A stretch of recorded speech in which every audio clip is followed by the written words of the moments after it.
अस्सलाम वालेकुम भाई और बहनों। अक्सर मैंने ये देखा है, इनफैक्ट मेरे साथ भी हुआ है कि हम जब काम से थक कर आते हैं तो अक्सर ईशा की नमाज़ के लिए हम बहुत सुस्त हो जाते हैं। हमें बहुत थकावट फ़ील होती है। हम खाना खा लेते हैं, फिर हम बेड पे लेट कर टीवी देखने लगते हैं, या आजकल तो मोबाइल है हाथों में, मोबाइल लेकर लेट जाते हैं, मोबाइल देखने लग जाते हैं हम और सोचते कि ठीक है थोड़ा 10 मिनट देखते फिर नमाज़ पढ़ेंगे। 10 मिनट से जो मोबाइल आप लेकर बैठते हैं, 10 मिनट से 20 मिनट, 20 मिनट से आधा घंटा, 1 घंटा, 2 घंटा हो जाता है।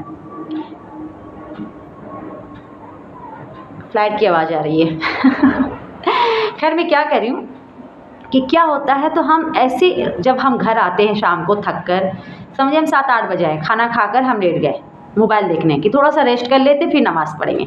हमारा इरादा होता है नमाज़ पढ़ने का, ऐसा नहीं हम कज़ा नहीं करना चाहते, लेकिन क्या होता है मोबाइल देखते देखते हमें वक्त का पता नहीं चलता है।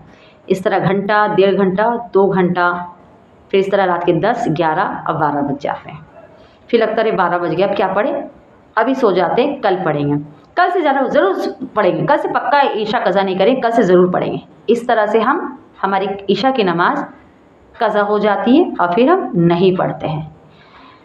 मेरे साथ भी ऐसा होता है, तो मैंने क्या किया है कि अगर मैं घर आ रही हूँ रात के 7:30-8 बजे, तो मैं क्या करती हूँ, जल्दी से हाथ पैर धो के वज़ू बना, मैं ऐसे ही बावज़ू रहती हूँ, लेकिन फिर भी घर आकर चेंज किया, बावज़ू हुई और जल्दी से ईशा की नमाज़ का वक्त हो गया, मैं पहले ईशा की नमाज़ ही पढ़ लेती हूँ। या अगर बहुत तेज़ भूख लगी है तो मैं खाना खा लेती हूँ और फिर नमाज़ पढ़ लेती हूँ। ये मैं अपनी बात बता रही हूँ।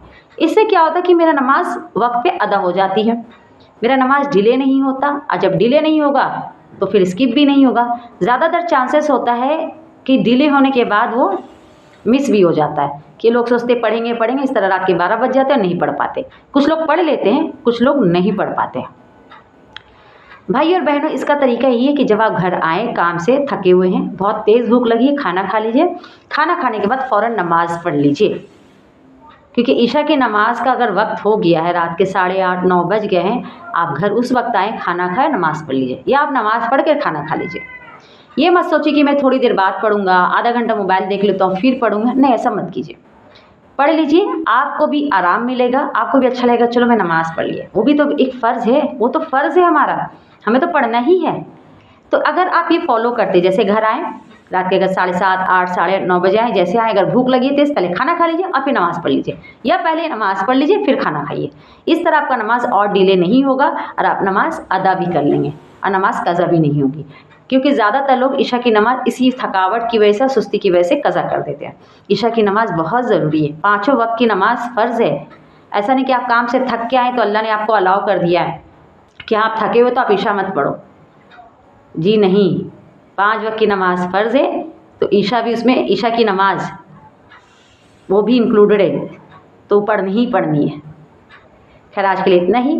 आई होप इंशाल्लाह आप लोग ये फॉलो करेंगे जो मैं फॉलो करती हूँ कि घर आओ पहले नमाज़ पढ़ लो। मैं ये कह रही थी अगर भूख लगी तो पहले खाना खा लीजिए, खाना खाकर नमाज़ पढ़ लीजिए, नमाज़ में डिले मत कीजिए।